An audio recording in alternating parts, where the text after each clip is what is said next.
আম্মু, খাবার দাও, অনেক খিদে পেয়েছে। এভাবে সারাদিন ঘোরাঘুরি করলে তোমার ছেলের কি অবস্থা হবে সেটা তো তুমি জানো। তুমি তোমার ছেলেকে একটু বোঝাও যাতে এমনি এমনি ঘোরাঘুরি না করে। আম্মু, তুমি আব্বুকে বলে দাও, আজকেও আমার বন্ধু বান্ধবের সামনে আমাকে অপমান করেছে। আমি কতবার বলেছি আমার পড়াশোনা শেষ না হলে আমি কি করব বলো? আমি তো এখন কোনো কাজও করতে পারছি না। বাবা তখন আমার দিকে এগিয়ে আসলো, এসে আমাকে মারতে চাইলো, কিন্তু আমি সরে গেলাম। আমি তখন বাবার দিকে তাকিয়ে বললাম, বাবা দেখো, তুমি কিন্তু তখন আমাকে যখন খুশি তখন মারতে পারো না। এখন আমি বড় হয়েছি, আগের মতো আর ছোট নেই। হ্যাঁ, তুমি অনেক বড় হয়ে গেছো, অনেক কিছু বুঝতে শিখেছো। তাহলে এটা বুঝো না যে বাবা কষ্ট পাচ্ছে। বাবা একটা বিষয় নিয়ে অনেক বেশি চিন্তায় আছে। সেই বিষয়টা এখন তোমারে বোঝার সময় এসেছে, কিন্তু তুমি সেটা না করে এমনি এমনি ঘুরে বেড়াচ্ছ।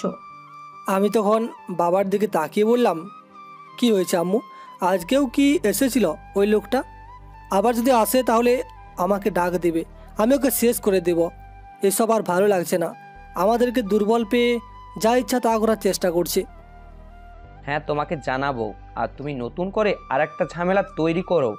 এমনিতেই আমি ঝামেলা নিতে পারছি না, আরও ঝামেলা সৃষ্টি করবে তুমি। আমি আর আর বাবার দিকে না তাকিয়ে বাসা থেকে বের হয়ে গেলাম সকালবেলা। তাই এখনও ওই লোকটাকে পাওয়া যাবে। আগে ওই লোকটার সাথে আমার কথা হয়েছে অনেকবার। তাকে বলেছি আমাদের সাথে ঝামেলা না করতে, কিন্তু লোকটা এত ধনী হয়েও আমাদের বাসার এই জায়গাটা নেওয়ার জন্য পাগল হয়ে গেছে। অনেকবার এসে আমাদেরকে হুমকি দিয়েছে। আমরা গরিব মানুষ, আমার বাবা কৃষিকাজ করে, এর মধ্যে বাড়িটা চলে গেলে আমরা কীভাবে বাঁচব? আমি তখন লোকটার সাথে দেখা করার জন্য তার বাড়ির দিকে গেলাম। আমার পরিবারে বাবা মা সবাই আমাকে অনেক বেশি ভালোবাসে আমি জানি, কিন্তু আমার সামনে বাবা সবসময় আমাকে অবহেলা অপমান করে। আমি বর্তমানে ভার্সিটিতে পড়াশোনা করছি, একটু বন্ধু বান্ধবের সাথে বেশি আড্ডাবাজি করি, তাই বাবা আমাকে সবার সামনে অনেক বকাবকি করে। কিন্তু আড়াল থেকে আমার বিপদে সবার আগে বাবা মাই এগিয়ে আসে। আমি বাবা মায়ের একমাত্র সন্তান। আমি তখন লোকটার বাসার কাছে গেলাম। গিয়ে তার বাসার সামনে যেতেই লোকটাকে দেখতে পেলাম। আমাকে দেখে রিয়াজ চৌধুরী আমার দিকে এগিয়ে এসে বলল, আরে মিন্টু, তুমি হঠাৎ করে আমার বাসায়? তোমার বাবা কি রাজি হয়ে গেছে জমিটা দেওয়ার জন্য? তোমার বাবাকে বলে দিবে, যদি রাজি না হয় তাহলে কিন্তু তার জন্য অনেক বড় বিপদ অপেক্ষা করতেছে। কি? তোর এত বড় সাহস? তুই আমার বাবাকে হুমকি দিস? তোকে আমি শেষ করে দেব। তুই একটা কথা খুব ভালো করে মনে রাখবি, ওই জমিটা আমরা কিছুতেই তোকে দিব না। এই জমিটা আমাদের। তুই কেন বারবার গিয়ে আমার বাবা মাকে হুমকি দিস? হ্যাঁ, আমার বাবা তোর আতঙ্কে কোনো কিছু করতে পারছে না। কি? তোর এত বড় সাহস? তুই আমার বসকে অপমান করিস? তোকে আজকে এইখান থেকে যেতে দিব না, এইখানে তোকে শেষ করে দিব। তোর এত বড় সাহস কি করে হলো? কথাটা বলল পাশ থেকে রিয়াজ চৌধুরীর চামচা আসলাম। আমি তখন তাকে ধাক্কা দিয়ে সরিয়ে দিলাম। এরপর তাকে বললাম, তুই কেন কথা বলছিস? তোর এত বড় সাহস? তুই আমার বাবাকে নাকি সেদিন গায়ে হাত তুলেছিলি। আরেকদিন যদি এই খবর আমি পাই না তাহলে আমি তোকে শেষ করে দেব। এটা তুই ভালো করে মনে রাখবি। স্যার, আপনি দেখতেই পাচ্ছেন আপনার সামনে আমাকে অপমান করছে। ওর এত বড় সাহস কি করে হলো? ওর বাবাকে দিয়েছি, এইবার ওকেও একটা শিক্ষা কাউকে দিতে হবে। সেটাই তো দেখছি। এই ছেলে, তোমার সাহস কি করে হলো? তুমি জানো তুমি কার সামনে দাঁড়িয়ে কথা বলতেছো? এই এলাকার সবচেয়ে বড় ব্যবসায়ীর সামনে দাঁড়িয়ে কথা বলতেছো। তোমার সাহস কি করে হলো? আজ পর্যন্ত কেউ আমার সামনে এত বড় কথা আমাকে কোনোদিন বলতে পারেনি। আমি এত সব কিছু জানতে চাই না। আমার বাবার জমি তোমরা নিতে পারবে না। যদি আমার বাবার জমি দখল করতে যাও না তাহলে কিন্তু অনেক খারাপ কিছু হয়ে যাবে। আমি আইনের সহযোগিতা নিব, দরকার হয় তোমাদেরকে পুলিশে দিব। এরপরেও আমার বাবার জমি আমি নিতে দিব না। আমাদেরকে পুলিশের ভয় দেখাস? কত পুলিশ আমাদের পকেটে ঘুরে প্রতিদিন, সেটা কি তুই জানিস? তুই আমাদেরকে পুলিশের ভয় দেখাচ্ছিস? একটা কথা মাথায় রাখবি, পুলিশ কিন্তু আমাদের কথায় চলে, তাই বেশি বাড়াবাড়ি করতে যাবি না। পরে দেখতে পাবি তুই পুলিশের কাছে গিয়ে বসে আছিস। তাই খুব সাবধান, জমিটা আমাদেরকে দিয়ে দে। আমি কিছুতেই ওই জমি আমার বাবার কাছ থেকে তোকে নিতে দেব না। আমি ওর শেষ দেখে ছাড়বো, দেখে নিব তুই কীভাবে ওই জমিটা নিতে পারিস। রিয়াজ চৌধুরী তখন রেগে আমার গলায় থাপ্পড় মেরে দিল। আমারও রাগ উঠে গেল, তখন আমিও তাকে ফিরে থাপ্পড় মেরে দিলাম। তখন তার সেখানে যত লোকজন ছিল সবাই আমার দিকে এগিয়ে আসতে শুরু করলো। রিয়াজ চৌধুরী তখন তার লোকজনকে থামিয়ে দিল, এরপর বলল, তোর এত বড় সাহস, তুই আমার গায়ে হাত তুলিস? তোকে এর জবাব আমি দিব, তবে এইভাবে নয়, তোকে আমি শেষ করে দিয়ে এর জবাব দিব। তুই বুঝতে পারবি আমি কতটা ভয়ঙ্কর। তুই এখনো আমাকে চিনতে পারিসনি, তাই এই রকম ব্যবহার করলি আমার সাথে। তুই আমাকে চিনতে পারিসনি, তাই আমার বাবার জমি কেড়ে নেওয়ার জন্য উঠে পড়ে লেগেছিস। তোকে আমি ছাড়বো না, এর শেষ আমি দেখেই ছাড়বো। আমিও দেখব তুই কিভাবে আমার কিছু করতে পারিস। ওই জমিটা আমি নিবই। এতদিন চিন্তা করছিলাম জমিটা নিব কিনা, এবার আমি শিওর ওই জমিটা নিবই। ওই জমিটা না নিলে আমার শান্তি হবে না। তুই আমার গায়ে হাত তুলেছিস, তাই না?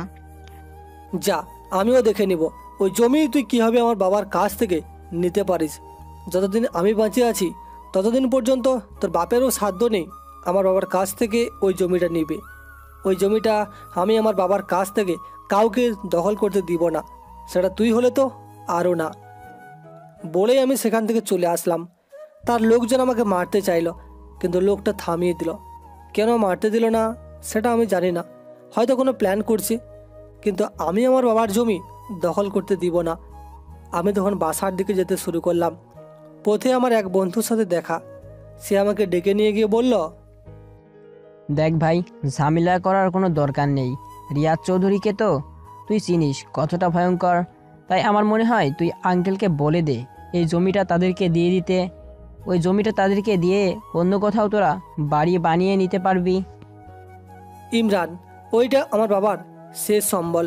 ওটা শেষ হয়ে গেলে আমরা একদম রাস্তায় বসে যাব। কী হবে, ওকে জমিটা দিয়ে দিব, আর ওটা দিয়ে দিলে আমরা কোথায় থাকবো? এটা আমার বাবার বাবা, অর্থাৎ আমার দাদুর বাড়ি। এটা আমরা কীভাবে তাকে দিয়ে তুলে দেবো তুই বল? কিন্তু আমার মনে হয় না তার সাথে ঝামেলা করে তোরা পারবি। তোদের টাকা পয়সা কোনো কিছু নেই, ওদের বিরুদ্ধে কিছুই করতে পারবি না। লোকটা খুবই বড় লোক, যে কোনো কিছু করে ফেলতে পারে। তাই তোদের একটু সাবধানে থাকতে হবে। আমি ওকে এত সহজে ছাড়বো না, এর শেষ আমিও দেখে ছাড়বো। কীভাবে ও এই জমি দখল করতে পারে সেটা আমিও দেখে নেব। ওই জমি আমি ওকে কিছুতেই দখল করতে দিব না। আমি আমার জীবন থাকতে ওই জমি কাউকেই নিতে দিব না। ওই জমি আমাদের আছে এবং আমাদেরই থাকবে। দেখ ভাই, যেটাই করবি বুঝে শুনে করবি, কারণ ওদের ব্যাপারে আমি জানি। যতগুলো লোক তাদের বিরুদ্ধে লাগতে গিয়েছে সবাই লাশ হয়ে ফিরেছে। আমরা চাই না তোর কোনো ক্ষতি হোক, তাই তোকে এই কথাটা বললাম। এখন তোর ইচ্ছা, তবে আমি এখনও বলছি যদি নিজের ভালো চাস তাহলে ওই জমিটা ওদেরকে দিয়ে দে, না হলে ওরা তোর এবং তোর পরিবারের ক্ষতি করতে পারে। ওরা কিছু করলে সেটা আমাকে মেরে করতে হবে। আমি বেঁচে থাকতে ওদেরকে কিছু করতে দিব না। আমি দরকার হয় আইনের সহযোগিতা নিব। আমি দেখি এই সপ্তাহ পরে পুলিশের সাথে কথা বলতে যাব, গিয়ে দেখব যদি কোনো সমাধান হয়, না হলে আমি আরও বড় পর্যায়ে যাব। আমার মনে হচ্ছে এতে কোনো লাভ হবে না, কারণ তার টাকা দিয়ে সবার মুখ বন্ধ করে দিয়েছে। আঙ্কেল কি কম চেষ্টা করেছে? আমি নিজে আঙ্কেলের সাথে পুলিশের কাছে গিয়েছি। এর চেয়েও বড় কথা হলো চেয়ারম্যানের কাছেও আঙ্কেল গিয়েছিল, কিন্তু কেউ কোনো কিছু বিশ্বাস করেনি। সবাই আঙ্কেলকে বলেছে ওই জমিটা নাকি আঙ্কেলের না, ওইটা রিয়াজ চৌধুরীর। এই কথা শোনার পর আমি চিন্তায় পড়ে গেলাম। আস্তে আস্তে বাসার দিকে যেতে শুরু করলাম, কিন্তু আমার জানা ছিল না বাসা যাওয়ার পর আব্বু এরকম করবে। আমি আসার আগেই রিয়াজ চৌধুরী তার একটা লোককে পাঠিয়ে দিয়ে বাবাকে আবারও হুমকি দিয়েছে। আমি তখন বাবার সামনে গিয়ে দাঁড়ালাম। তখন প্রায় সন্ধ্যা হয়ে গিয়েছে। বাবা বাসায় ঢুকতেই আমার কাছে থাপ্পড় দিতে শুরু করলো। আমি তখন অবাক হয়ে বাবার দিকে তাকিয়ে বললাম, কি হয়েছে বাবা, তুমি আমাকে মারতেছো কেন? তোকে কি বলেছিলাম আমি তুই আমার সমস্যার সমাধান করতে যা? তাহলে গিয়েছিলি কেন? আমাকে আরও সমস্যার মধ্যে ফেলতেই। আমি কি বলেছিলাম তোকে যেতে? তোর সাহায্য চাইছিলাম আমি। আমি জানতাম তুই কিছু করতে গেলে আবার ঝামেলা করবি। কেন এই কাজটা করলি গিয়ে? তাকে কেন হুমকি দিয়ে আসলি? আমি অবাক হয়ে গেলাম। আমি বাসায় আসতে পারলাম না, এর আগেই বাবা সব কিছু জেনে গেল। আমি তখন তাকে বললাম, দেখো বাবা, ওরা দিনের পর দিন আমাদেরকে হুমকি দিয়ে যাবে আর আমরা কিছু করব না, এটা হতে পারে না। আমরা যদি এভাবে বসে থাকি তাহলে তাদের সাহস আরও বেড়ে যাবে। তাই আমাদের উচিত প্রতিবাদ করা। আমরা যদি প্রতিবাদ করি তাহলে আস্তে আস্তে বিষয়টা সমাধান হবে। এটার নাম প্রতিবাদ নয়, এটার নাম উস্কানি। ওদেরকে তুই আরও আমাদের বিরুদ্ধে উস্কে দিয়ে এসেছিস। এতদিন এরা বলেছিল কয়েকদিন পরে আমাদেরকে এই বাড়ি থেকে বের করে দিবি, কিন্তু এখন তারা 1 সপ্তাহ সময় দিয়েছে। 1 সপ্তাহের ভিতরে এই বাড়ি তাদেরকে দিয়ে দিতে হবে, না হলে আমাদেরকে শেষ করে ফেলবে। দেখো বাবা, ওরা কিছুই করতে পারবে না। ওরা এমনিতে আমাকে ভয় দেখাচ্ছে। তুমি এতে ভয় পাবে না। আমরা পুলিশের সহযোগিতা নিয়ে এই সমস্যাটা সমাধান করতে পারবো। না হলে আমরা মামলা করব ওদের বিরুদ্ধে। ওরা কিছুই করতে পারবে না। ওরা আমাদের এই জমি কিছুতেই কেড়ে নিতে পারবে না। তোর কি মনে হয় আমি পুলিশের কাছে যাইনি? তুই একা এত বুদ্ধিমান হয়ে গেছিস কবে থেকে? আমার ঘর থেকে জন্মে তুই কিভাবে আমার থেকে বেশি বুদ্ধিমান হয়ে গেলি? আমি সবার কাছেই গিয়েছিলাম, কিন্তু কোনো জায়গায় কোনো সাহায্য পাইনি। তাই তো এভাবে ঘুরে বেড়াচ্ছিস। এখন আমার মনে হচ্ছে তাকে সব কিছু দিয়ে দিতে হবে। কি বলছো বাবা? তাদেরকে সব কিছু দিয়ে দেবো মানে? শুধু কি এখানে, নাকি আমরা অন্য জায়গাতেও সাহায্যের জন্য যেতে পারি? আমরা শহরে যাব দরকার হয়, কিন্তু এই জমি আমি তাদেরকে কিছুতেই নিতে দিব না। আমি আমার জীবন থাকতে ওই জমি কিছুতেই ওদেরকে নিতে দেব না। আমি আমার জীবন দিয়ে দিব দরকার হয়। আম্মু তখন আব্বুর সামনে আসলো, এসে আব্বুকে বোঝাতে শুরু করলো। আব্বু তখন আমার দিকে তাকিয়ে আছে। আব্বু বুঝতে পারছে আমি তার কষ্ট সহ্য করতে না পেরে এরকম করেছি, কিন্তু আমার বিপদ হতে পারে, তাই আব্বু হয়তো আমাকে ধমক দিয়ে সরিয়ে দিচ্ছে এসব থেকে। আম্মু তখন আব্বুকে বলল, দেখো, আমার মনে হচ্ছে তোমার এরকম ব্যবহার করাটা ঠিক নয়। ও তো ভালো কাজই করেছে, ওকে বলতে গিয়েছিল, কিন্তু ওই লোকটা তো আর ওর মতো না। ও বুঝতে পারেনি ছোট মানুষ ভুল করে ফেলেছে, তাই বলে তুমি এরকম বকাবকি করবে? ওকে বকাবকি করা বাদ দাও, এমনিতেই সব কিছু ঠিক হয়ে যাবে। সৃষ্টিকর্তা তাদেরকে শাস্তি দিবেন। আমরা তো আমাদের সর্বোচ্চ চেষ্টা করেছি, কিন্তু কোনো কিছু করে তো সমাধান করতে পারছি না। ও কেন বুঝে না? ও আমাদের একমাত্র সন্তান। ও যদি এরকম করে তাহলে কিভাবে হবে? ওরা কতটা ভয়ঙ্কর সেটা একমাত্র আমিই জানি। যে কোনো সময় তার যে কোনো ক্ষতি করে দিতে পারে। আমাদের একমাত্র সন্তান ও। ওর কিছু হয়ে গেলে আমরা কিভাবে বাঁচবো? আমরা ওকে নিয়ে কত স্বপ্ন দেখে বসে আছি, আর ও মানুষের সাথে মারামারি করতেছে। আচ্ছা, ছোট মানুষ ভুল করে ফেলেছে, এসব বাদ দাও। আর ও তো তোমার কষ্ট দেখে এরকম করেছে, কিন্তু ও তো জানে না ওই লোকটা কতটা জঘন্য। দেখবে এমনিতেই ওদের শাস্তি হবে।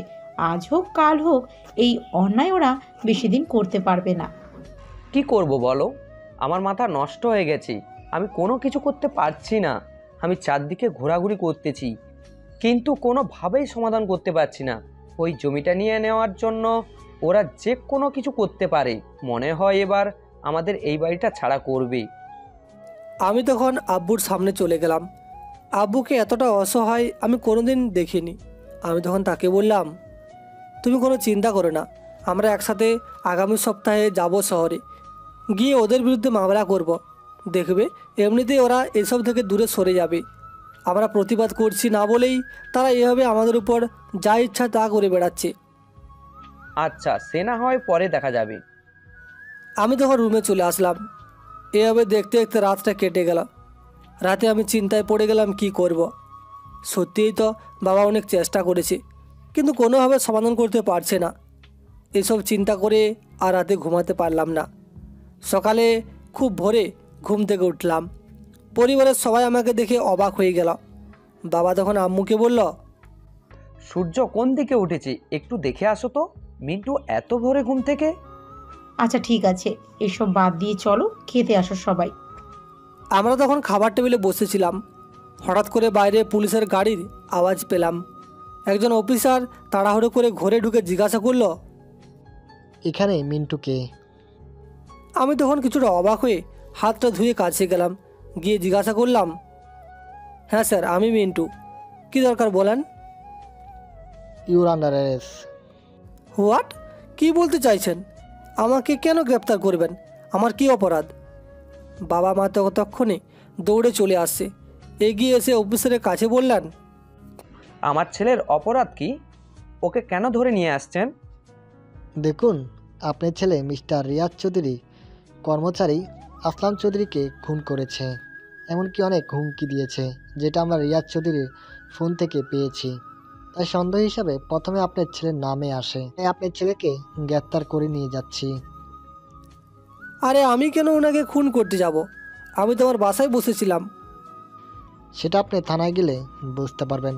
আপনার বিরুদ্ধে যথেষ্ট প্রমাণ রয়েছে খুন করার, আর আপনি তাকে খুনের হুমকিও দিয়েছিলেন। আজব তো, কেউ কাউকে বললেই কি খুন করে দেয়? একটা মানুষকে মারা কি এতটা সহজ? এত সব জানি না আমরা। আপনার উপরে অ্যারেস্ট ওয়ার্নিং জারি হয়েছে, তাই আপনাকে অ্যারেস্ট করতে এসেছি।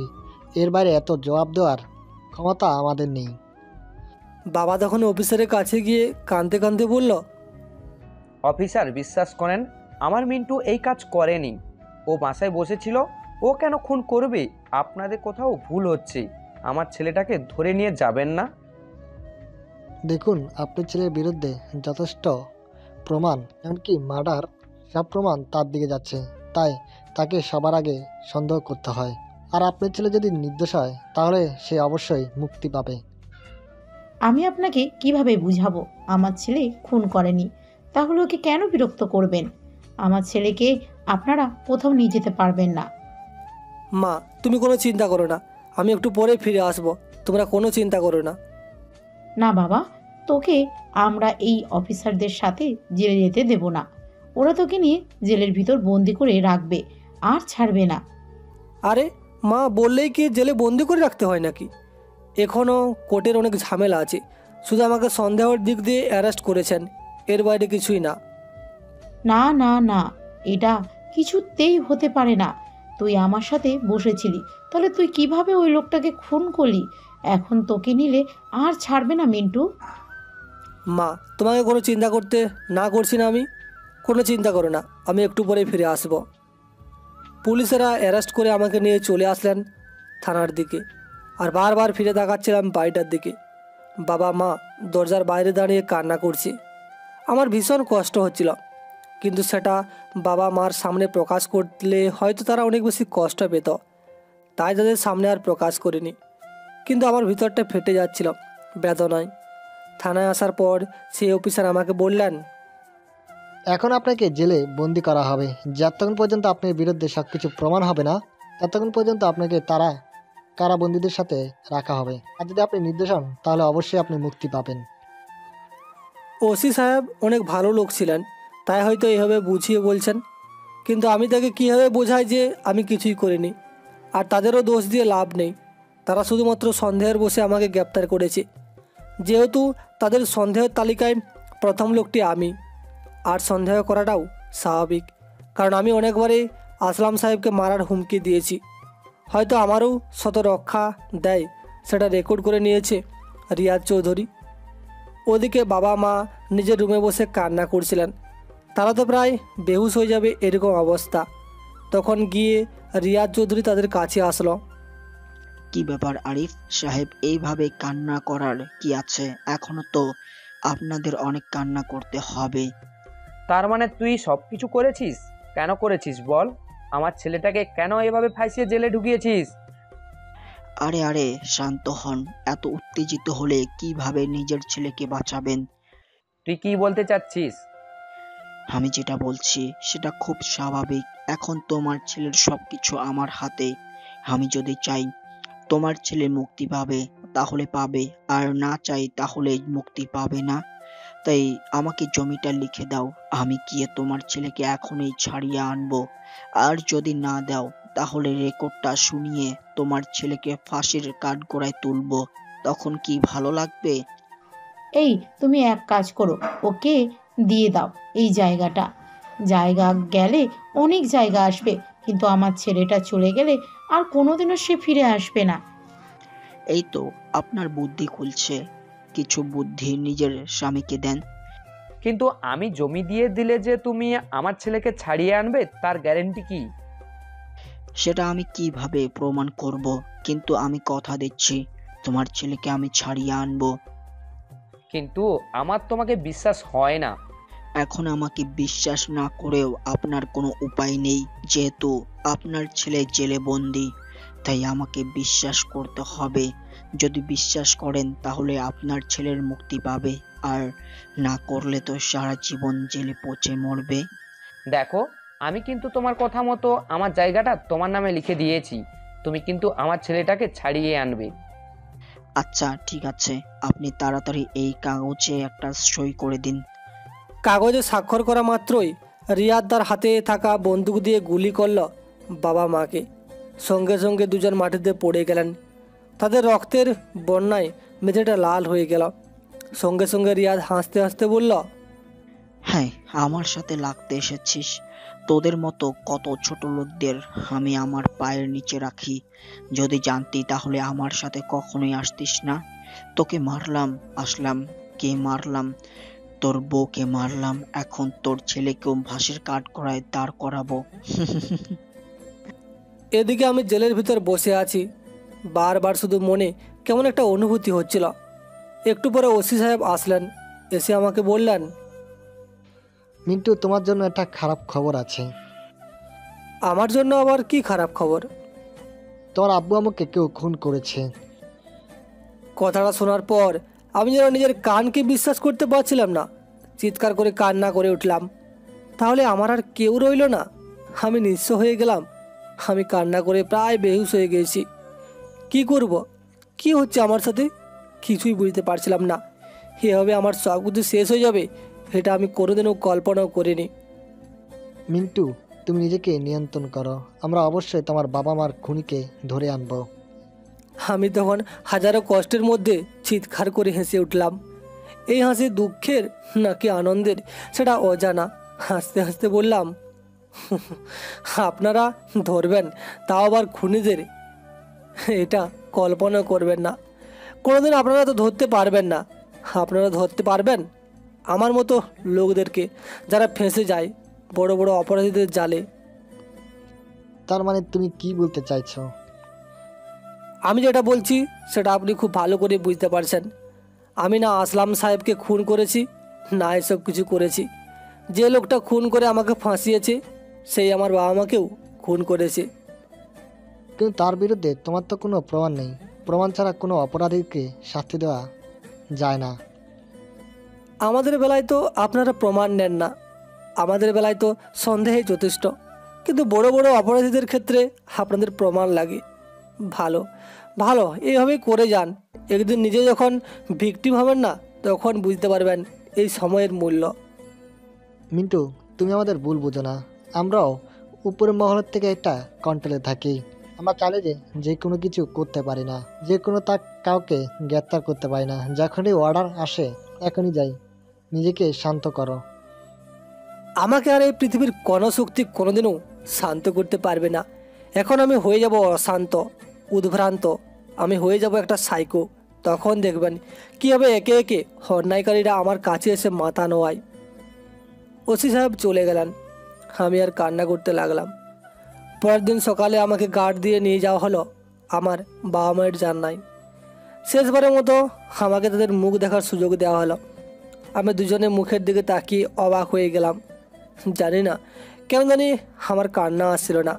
আমি চিৎকার করতে গিয়েও কেন জানি গলায় আটকে গিয়েছিল, মুখ দিয়ে কথা বেরোচ্ছে না। হঠাৎ চিৎকার করে উঠলাম, আকাশ পাতাল কম্পিত করে, আব্বু, আম্মু, তোমরা কেন আমাকে ছেড়ে চলে গেলে? আমি কীভাবে এখন বাঁচবো? কী নিয়ে বাঁচবো আমি? তবে তোমাদের লাশের সামনে দাঁড়িয়ে আমি কথা দিচ্ছি, একদিন সকল অন্যায়ের জবাব দিতে হবে। তখন কেউ পার পাবে না আমার হাত থেকে। সবাইকে নিজের পাপের শাস্তি পেতে হবে। যে যেটা করুক না কেন তার ফল ভুগতেই হবে। জানাজার নামাজ শেষ করে নিজের হাতে মাটি দিয়ে আসলাম। নামাজের সাথে আমাকে আবার ধরে নিয়ে আসা হলো। কাল আমার আদালতে শুনানি আছে, তাই আমাকে নিয়ে বন্দি করে রাখা হলো। পরের দিন সকাল হতে আদালতের কার্যক্রম শুরু হলো। আমার বিরুদ্ধে চাক্ষুষ কোনো প্রমাণ না পাওয়ায় শুধুমাত্র সন্দেহের ভিত্তিতে গ্রেপ্তার করার কারণে আমাকে 6 মাসের জেল দেওয়া হলো। আমি শুধু হাসি দিয়ে যাচ্ছিলাম। আমাকে এনে একটা জেলে বন্দি করে রাখা হলো। চারদিকে শুধু অপরাধী, মাঝে আমি মিথ্যা ফেঁসে যাওয়া এক লোক। নতুন এসেছি, কিছুই বুঝতে পারছিলাম না। বারবার অন্যান্য অপরাধীদের আক্রমণের শিকার হচ্ছিলাম। তারা জোর করে অনেক কিছুই আমার উপর চাপিয়ে দিয়েছিল। তাদের নির্যাতন অত্যাচার সহ্য করতে করতে কোন দিন যে 6 মাস কেটে গেল তার নিজেরই অজানা। 6 মাসের সাথেই আমার মুক্তি হলো। মুক্তি হতে নিজের বাড়ির দিকে গেলাম, কিন্তু সেখানে আমি নিজের বাড়িটাকে দেখতে পেলাম না। বাড়িটাকে ভেঙে খোলা একটা মাঠে পরিণত করেছি। এরপর যখনই বেড়া দিয়ে সেখানে ঢুকতে যাব, তখনই কে একজন আমাকে আটকে ধরলো। কি ব্যাপার, এদিকে আপনি কোথায় যাচ্ছেন? কোথায় যাচ্ছি মানে? আমার বাড়িতে আমি কোথায় যাবো? হ্যাঁ, সেটাকে তোমাকে বলে যেতে হবে? তুমি কে? এখানে আপনার বাড়ি কোথায়? বাড়ি এখানে একটা বাগান আছে, আর ওই বাগানের মালি আমি। এইখানে কে বাগান করলো? এটা আমার বাড়ি ছিল। আমার বাড়ি, এটা ভাঙলো কে? আরে কী সব আবল তাবল বলছেন? দাঁড়ান, আমি আমার মালিককে কল করি, উনি আসলেই আপনি এদিক দিয়ে ঢুকতে পারবেন। এরপর বাগানের মালি তার মালিককে কল করলো। তখন একটা গাড়ি নিয়ে একটা লোক নামলো। লোকটাকে দেখে আমার মাথা তখন বিগড়ে গেল, কারণ রিয়াদ দাঁড়িয়েছিল আমার সামনে। আমি নিজেকে আর কন্ট্রোল করতে পারলাম না। দৌড়ে গিয়ে তার গলাটা চেপে ধরলাম। একে একে অনেকগুলো ঘুষি দিয়ে ফেললাম। তখন রিয়াদের সাথে থাকা লোকগুলো এসে আমাকে মারতে শুরু করলো। রিয়াদ তখন আমাকে আধমরা অবস্থায় আমার বুকে পা রেখে দাঁড়িয়ে বলল, অনেকবার বেড়ে গিয়েছিলি, তোর জায়গার শেষ কিভাবে দেখলাম দেখ। তোর বাবা মাকে খুন করে কিভাবে তোকে শেষ করে দিয়েছিলাম। এখন এইভাবেই সারা জীবন ঘুরে বেড়া, নিঃস্ব নিঃস্বাধীন হয়ে দেখবি। এখন তোকে আর কেউ বাধা দিবে না, কেউ কোনো কিছুতে তোকে আটকাতে পারবে না। থাকবে জমির বাধা, আর না থাকবে বাবা মার কিছুর বাধা। থাকবে না, তোকে আমি মুক্ত করে দিলাম। কুত্তার বাচ্চা, তোকে আমি দেখে নিব। মনে রাখবি, অন্যায় করে কেউ পার পেয়ে যায় না।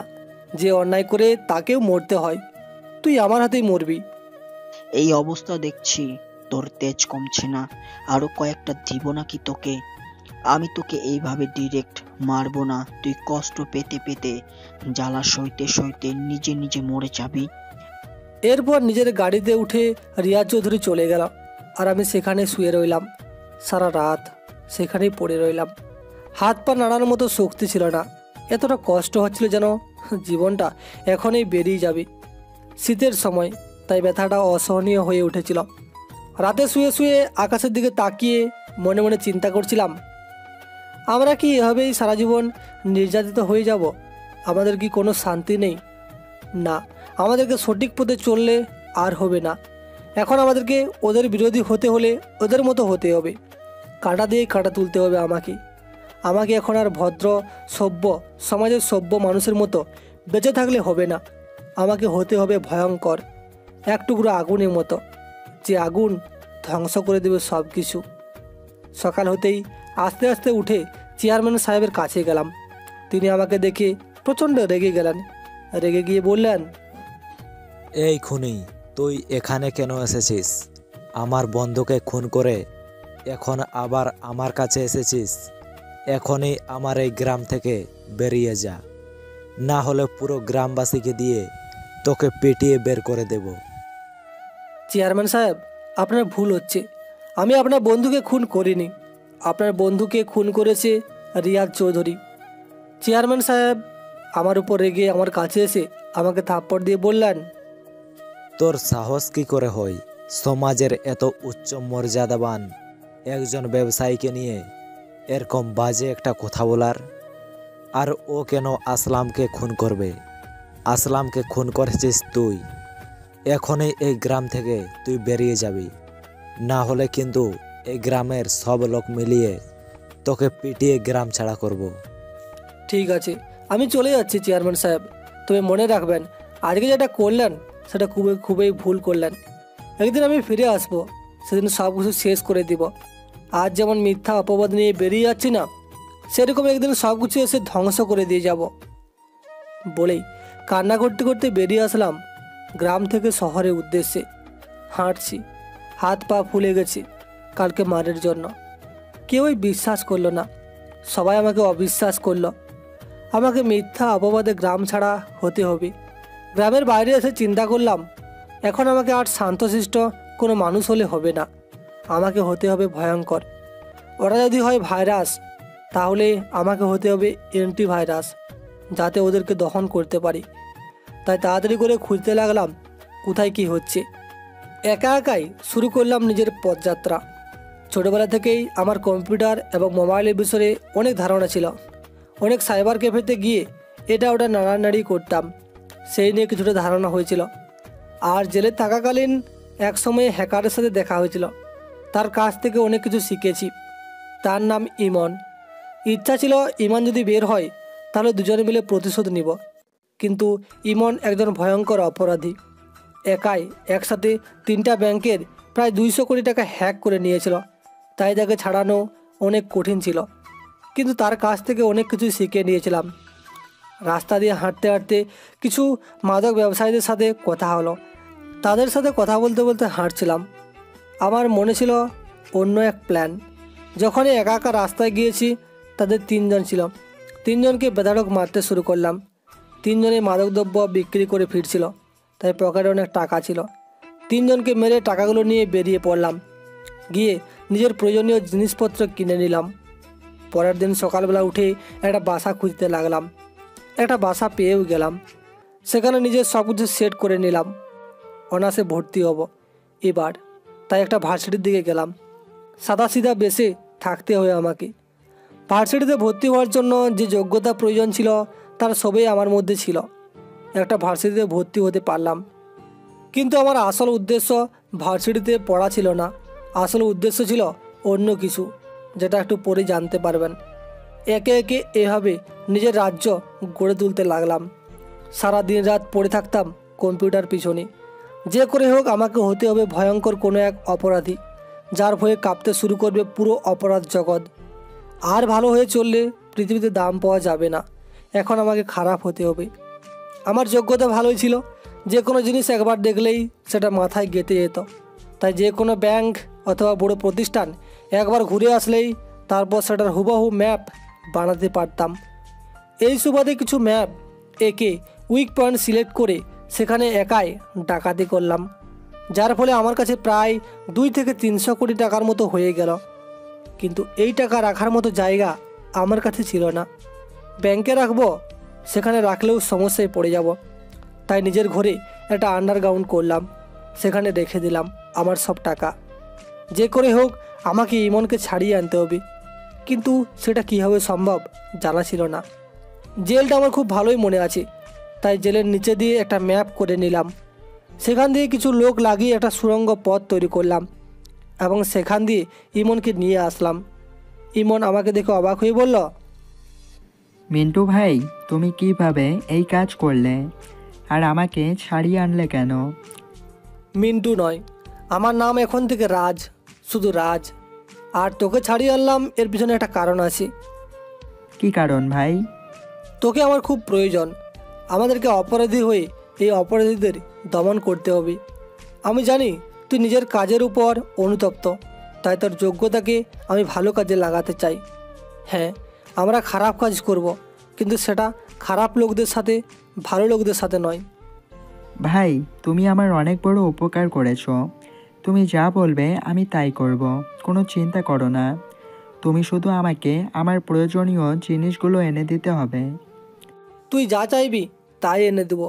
পৃথিবীর যে কোনো দেশের যে কোনো জিনিস যা চাইবি সেটাই এনে দেবো। শুধু আমি যেটা বলবো সেটা যেন তাড়াতাড়ি হয়ে যায়। আচ্ছা ঠিক আছে ভাই, তাহলে বলুন প্রথমে আমাকে কি করতে হবে? আমাকে এমন একটা জিনিস বানিয়ে দে যেটার সাহায্যে আমি যে কোনো কারোর শরীরে লাগিয়ে দিলে সে যেদিকে যাবে, যেখানে যাবে, সব কিছুর খবর আমি পেতে পারি। এটা বানানো ভাই প্রায় অসম্ভব, তবুও আমি চেষ্টা করব। অসম্ভব বলে কোনো কথা আমাদের ডিকশনারিতে থাকা চলবে না। আমাদের সব কিছুই হতে হবে সম্ভব। আমি নিজেও তোকে সাহায্য করব, সমস্যা নেই। এই বিষয়ে আমারও কিছুটা ধারণা আছে। ওকে ভাই, আমার তেমন শিক্ষা দীক্ষা নেই, আমি ইংরেজি তেমন বুঝি না। আপনি শুধু এগুলো আমাকে বুঝিয়ে দিবেন, তাহলে দেখবেন আমরা সব কিছু শেষ করে দিতে 1 মিনিটও নেব না। ঠিক আছে, তাহলে শুরু কর। ইমন খুব মনোযোগ দিয়ে কাজ করতে শুরু করলো। আমার এখন টার্গেট একটাই, একটা বিশাল মাদক চক্র ঘুরে বেড়ায় আমাদের ভার্সিটিতে। আমাদের ওদের লিডারের সাথে দেখা করতে হবে, ওদের লিডারকে ধরিয়ে দিতে হবে, না হলে একে একে ভার্সিটিটা ধ্বংস হয়ে যাবে। সারা রাত চেষ্টা করলাম, আমি আর ইমন মিলে শেষ পর্যন্ত বানাতে সক্ষম হলাম একটা ছোট্ট পিঁপড়ের ন্যায় যন্ত্র, যেটার সাহায্যে ওয়্যারলেসভাবে যে কোনো মানুষের গতিবিধি কন্ট্রোল করা যায়। পরের দিন ভার্সিটিতে গেলাম, গিয়ে সকালবেলা আমাদের ভার্সিটির মাদকের সর্দারকে কৌশলে এটা পরিয়ে দিলাম। এরপর নিজের ফোন দিয়ে শুধু হাঁটছিলাম আর তার গতিবিধি লক্ষ্য করছিলাম। হঠাৎ করে দেখলাম আমাদের ভার্সিটির ইংরেজি শিক্ষক তার হাতে কিছু একটা দিচ্ছি। আমি তাড়াতাড়ি গিয়ে সিগন্যাল পেয়ে আড়ালে দাঁড়ালাম। দেখলাম তিনি অনেকগুলো বিদেশি মাদকদ্রব্য তার হাতে দিচ্ছেন। আমি তাড়াতাড়ি মোবাইল দিয়ে সেটা ভিডিও করে পাঠিয়ে দিলাম গোয়েন্দা অফিসারদের কাছে। পরের দিন সকালে শুনি তিনি গ্রেপ্তার হয়েছেন। ওদিকে আমি অঙ্কিতা, বাবা মায়ের ছোট মেয়ে। বড় বোনের বিয়ে হয়ে গেছে, এখন বাড়িতে শুধু আমি একা। আব্বু আম্মু অনেক না করেছিল, কিন্তু আমার পড়াশুনো করতে ভালো লাগে না, তাই ছোটবেলা থেকেই রহস্য রোমাঞ্চ নিয়েই থেকেছি। সেইটা সুবাদেই হয়ে গেলাম এনএসআই এর প্রধান ইনচার্জ। আজ সকালে হঠাৎ করেই ফোনের মধ্যে একটা মেসেজ আসলো। দেখি অনেক দিন ধরে আমরা ভার্সিটির যে গোপন মাদক ব্যবসায়ীকে ধরতে চাচ্ছিলাম তার ভিডিও কেউ করে পাঠিয়েছে, কিন্তু কে সে তার নাম্বারে বারবার কল করলাম, নাম্বারটা বন্ধ দেখালো।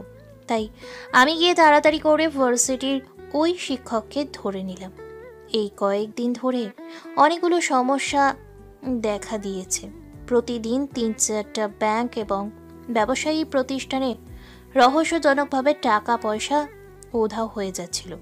কে যে করছে, কিভাবে করছে কিছুই বোঝা যাচ্ছিল না, কিন্তু সব দায়িত্ব এসে ঘুরে ফিরে আমাদের হাতেই পড়ছিল সেই লোকটাকে ধরার। কিন্তু তার কাজ করার দক্ষতা এতটা ছিল যে একটা ক্লু পর্যন্ত রেখে যায় না কোনো কাজ করার পর। তাকে কিভাবে ধরবো মাথায় একটা বুদ্ধি আসলো, তাই আনিককে ডাক দিলাম। জি ম্যাডাম, বলুন। আন্ডারওয়ার্ল্ডে যত জায়গা আছে সবখানে ছড়িয়ে দাও যে আগামীকাল রাতের বেলায় একটা বড় মাদক ডিল হবে। কিন্তু এটা কেন ম্যাডাম, এটা কি সত্যি? সত্যি মিথ্যা সেটা তোমাকে জানতে হবে না, তোমাকে যেটা বলেছি সেটা করো। সরি ম্যাডাম, আমি করছি। এখন দেখি বাছাধন, তুমি কিভাবে আমার চাল থেকে ভাগো। তোমাকে যে করেই হোক আমার চালে ধরা দিতে হবেই। ওইদিকে তাদের এই প্ল্যানের কথা আমার অজানা নয়, তবুও আমি তাদের জালে ধরা দিব। সিকিউরিটি অফিসারদের গোয়েন্দাগিরির সব অপারেটিং সিস্টেম আমি আর ইমন কন্ট্রোলে নিয়ে নিয়েছিলাম অনেক আগে, যার ফলে তারা যখনই কোনো কাজ করতো তা আমরা গোপন ক্যামেরার মাধ্যমে আমাদের রুমে বসেই দেখতে পারতাম। আমি খানিকটা হাসলাম মেয়েটার প্ল্যান দেখে। মেয়েটাকে আড়াল থেকে অনেকবার দেখেছি, কিন্তু সামনাসামনি কখনো দেখিনি। অসম্ভব সুন্দর তাকে দেখতে। আমি তো তার উপর ক্রাশ খেয়েছি অনেকবার, কিন্তু আমার উদ্দেশ্যবিহীন পথ চলায় তাকে সঙ্গী করতে চায় না। তার সাথে কখনো সাক্ষাতের চেষ্টা করিনি, কিন্তু এখন দেখছি ঘুরে ফিরে তার সাথে সাক্ষাৎ করতে হবে। আমি উপস্থিত হয়ে গেলাম আমার খেলা দেখানোর জন্য। পরের দিন সন্ধ্যা হতেই অঙ্কিতা কয়েকটা ভাড়া করা মাদক ব্যবসায়ী নিয়ে আসলো, যারা মাদক ব্যবসার অভিনয় করবে। আমি সেটা বুঝতে পেরেও তাদের উপর আক্রমণ করলাম যাতে কেউ কিছু সন্দেহ না করে। ইমন আড়াল থেকে বসে সব কিছু দেখছিল। আমার উপরে আলাদা একটা তার প্রয়োগ করা ছিল, যার ফলে কেউ যদি আমাকে টাচ করে তার শরীরে একটা বৈদ্যুতিক শক লাগবে। আমি একে একে সবগুলোকে মেরে যাচ্ছিলাম। আমার পরনে ছিল একটা মাস্ক, যেটা আমি নিজের নাম পাল্টানোর সাথে সাথে কিনেছিলাম, এবং যে কোনো অপারেশনে সেটা পরেই যাই। মিন্টু থেকে যেদিন রাজ হয়েছিলাম সেদিনে আমার সব কিছু পাল্টে নিয়েছিলাম। তখনই পিছন থেকে কেউ ডাক দিয়ে বলল, এই যে হিডেন, তুমি ধরা পড়ে গেছো। অঙ্কিতার হাতে থেকে বাঁচা এত সহজ না। আমি চাইলে সেখান থেকে পালিয়ে যেতে পারতাম, কিন্তু যাইনি, কারণ তার সাথে একটু কথা বলার আশায়। তখন সে আমার সামনে এসে বলল, মাস্কটা খুলো। আমি চুপচাপ দাঁড়িয়েছিলাম, কোনো কাজ না করে। কি হচ্ছে, কথা কি কানে যায় না? মাস্কটা খুলতে বলছি না? আমি তখন আস্তে আস্তে নিজের মাস্কটা খুললাম। অনেক তো হলো লুকোচুরি, এখন না হয় সামনাসামনি দেখি। ছেলেটা মাস্ক খুলো। আমি অবাক হয়ে তার চেহারা দিকে তাকিয়ে আছি। অসম্ভব সুন্দর তার চেহারা। আমি যেন প্রথম দেখাতে তার প্রেমে পড়ে গেছি। মুখ দিয়ে কোনো কথা বের হচ্ছিল না। মেয়ে একবার দেখলেই প্রেমে পড়তে বাধ্য। তখন ছেলেটি বলল, কি এবার ম্যাডাম, কোনো কথা বলছেন না যে? আপনি এত সুন্দর একজন মানুষ হয়ে কেন এরকম খারাপ কাজ করেন? কেন মানুষকে খুন করেন, ডাকাতি করেন? আমার ভালো লাগে তাই করি, তাতে আপনার কোনো সমস্যা? এই আমার সমস্যা মানে? দেশের মানুষকে কষ্টে ফেলে আপনি কেন নিজে ডাকাতি করে ভোগ বিলাসিতা করবেন আর নিজের জীবনকে হুমকির মুখে ফেলবেন? সেটা আপনার সম্পূর্ণ ব্যক্তিগত ইচ্ছা। আপনি চাইলেও আমাকে কখনো ধরতে পারবেন না, তাই মিথ্যা চেষ্টা করে কোনো লাভ নেই। আজব তো, আপনি আমার সামনে দাঁড়িয়ে আছেন, আমি আপনাকে ধরতে পারবো না মানে? আমার ফোর্স আপনাকে চারিদিক দিয়ে ঘিরে ফেলেছে। সেটা শুধুমাত্র আপনার চোখ দিয়ে দেখা যাচ্ছে। আপনি পারলে আমাকে ধরে দেখান। অঙ্কিতা যখনই আমাকে টাচ করতে চাইলো, সঙ্গে সঙ্গে সে শখ খেয়ে ঝিটকে অনেকটা দূরে গিয়ে পড়ল। আস্তে আস্তে উঠে এসে আমার কাছে দাঁড়িয়ে বলল, এই যে আপনার শরীরে এসব কি সিস্টেম করে এসেছেন? আমি আপনাকে টাচ করতেই বিদ্যুৎ শক খেলাম কেন? আপনি তো শক খাচ্ছেন না। এটাই হচ্ছে আমার ট্রিক্স। আপনি চাইলেও আমাকে কোনোদিন ধরতে পারবেন না। শুধু আপনি কেন, কোনো অফিসারই আমাকে কোনোদিনও ধরতে পারবে না। আমি যতদিন না পর্যন্ত এই সমাজ থেকে সকল অপরাধীকে নির্মূল করছি, ততদিন পর্যন্ত আমাকে কেউই ধরতে পারবে না। সব অপরাধীদের নির্মূল করবেন মানে? আপনি নিজেই তো একটা অপরাধী। কত লোকের টাকা আত্মসাৎ করেছেন, হিসাব আছে? কত ব্যাংক থেকে কত কোটি টাকা সরিয়েছেন, সেটা কি হিসাব আছে? কত লোককে মেরে ফেলেছেন, সেটা কি হিসাব আছে? অবশ্যই আমি আমার সব কাজের হিসাব রাখি, এবং কেন করি তারও একটা লিস্ট আছে। আমি যে কোনো কাজে কোনো উদ্দেশ্য ছাড়া করি না। যতটা ব্যাংক থেকে আমি ডাকাতি করেছি, সে সবগুলো ব্যাংকে উচ্চ সুদে গরিব মানুষের কাছে লোন দিত, এবং পরে সেগুলো মানুষ শোধ করতে না পারলে তাদের বাড়িঘর নিয়ে বসে থাকতো। তো আপনি কেন ওদের টাকা নেবেন? ওদের টাকা নিয়ে আপনি কি করেছেন? এই টাকাগুলোর একটা টাকাও আমি কখনো খরচ করি না। এগুলো সব আমার কাছে জমা আছে। একদিন সব টাকা আমি একসাথে করে সরকারের হাতে তুলে দেব। সেদিন দেখবেন এই রাজের খেলা। কিন্তু আপনি চাইলে আপনার এই অদম্য মেধাকে ভালো কাজে লাগাতে পারেন। ভালো কাজের মাধ্যমে সমাজকে ভালো কিছু এনে দিতে পারবেন। সেটা আপনি আমাকে শেখাতে হবে না। আপনার ভালো কাজ করলে এই সমাজে কেউই কাউকে চেনে না, কেউ মূল্যায়ন করে না। সমাজে খারাপ মানুষদেরই মূল্যায়ন বেশি হয়। বলেন ভালো কাজ করেছে এমন কয়েকজন মানুষের কথা আপনি বলতে পারবেন?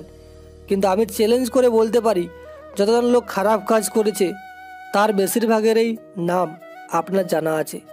এগুলোই আমাদের সমাজে প্রচার হয় বেশি, এবং এগুলোই ভাইরাল হয়। সেটা না হয় বুঝতে পেরেছি, কিন্তু আপনার কথার মধ্যে আমি কেমন জানি একটা রহস্যের আভাস পাচ্ছি। সবার জীবনে একটা কালো অধ্যায় থাকে। আমার জীবনেও তেমনই কিছু কালো অধ্যায় আছে, যেগুলো কারণে আমি এই ভয়ঙ্কর জগতে পা দিয়েছি। যতক্ষণ পর্যন্ত এই ভয়ঙ্কর জগতের সকল নর জানোয়ারকে মেরে না ফেলছি, ততক্ষণ পর্যন্ত আমার শান্তি নেই। ততদিন পর্যন্ত আমার এই ধ্বংসলীলা চলতেই থাকবে। আমি শুনতে চাই আপনার অতীতে কি হয়েছিল। আপনার অতীতের গল্প কেমন? কেন আপনি এমন হয়ে গেলেন? কিন্তু আমি আমার অতীত শোনাতে কারো কাছে আগ্রহী নই। তাই অযথা এইসব কথা না বলে নিজের বাসায় ফিরে যান। আর আমি জানতাম আপনি এসব প্ল্যান করে এসেছেন, তাই আমি প্ল্যান করে এসেছিলাম। মানে এইসব কিছু তো আমরা একদম লুকিয়ে করেছিলাম, আপনি কিভাবে জানলেন? সেটা অত্যন্ত আমার ব্যক্তিগত বিষয়। আমি এবং আমার সহকারী আমাদের মেধার সাহায্যে আবিষ্কৃত জিনিসের মাধ্যমে যে কোনো জিনিসের গতিপথ দেখতে পাই। তাই আপনারা কি করছেন, কীভাবে করছেন সবই আমরা জানতাম। তারপরেও আসলাম আপনার সাথে দেখা করার জন্য, যাতে আপনি এটা না ভাবেন যে আপনাকে ভয় পেয়ে এখানে আসেনি। সবই বুঝলাম, কিন্তু আপনি দয়া করে আমাকে আপনার অতীত সম্পর্কে কিছু বলুন। আপনার এই আশ্চর্য মেধা দেশের মানুষের কাজে একটা বিশাল সম্পদ হয়ে থাকবে। দেশের মানুষ আপনার এই মেধাকে কাজে লাগিয়ে অনেক উন্নত এবং আধুনিক জীবনযাপন করতে পারবে। কিন্তু আমি চাই না এই সমাজের মানুষেরা উন্নত হোক। এই সমাজের উন্নত মানুষগুলো কারা জানেন? সবাই চোর ডাকাত, অথচ সন্ত্রাসী অথবা পর্দার আড়ালে গড়ে তুলেছে কালো টাকার পাহাড়। আপনার ধারণা সম্পূর্ণ ভুল। একসাথে তো সবই হয় না। একসাথে না হলেও সমাজের কৃতিত্ব যে বা যাদের হাতে, তারাই হচ্ছে আসল অপরাধী। আচ্ছা বুঝলাম, শাস্তি দেওয়ার জন্য তো অন্য পন্থাও আছে, তাহলে অন্য পন্থা অবলম্বন করো না কেন? শাস্তি দেওয়ার জন্য এর চেয়ে ভালো পন্থা আর আমার কাছে নেই। কিন্তু তোমার কাছে আছে। কি পন্থা?